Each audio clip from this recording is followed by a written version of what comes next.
Evet dostlarım, bugün Denizli'nin her yerini gezeceğiz.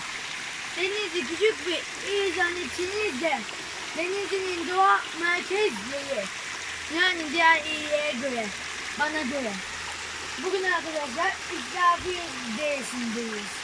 İsrafil Deresi su su su dünyası bir yüksek. Su merkezi. Yani hadi kısa video edeceğiz, sonra birleşeceğiz. Hadi ilk videom bu kadar. İkinci video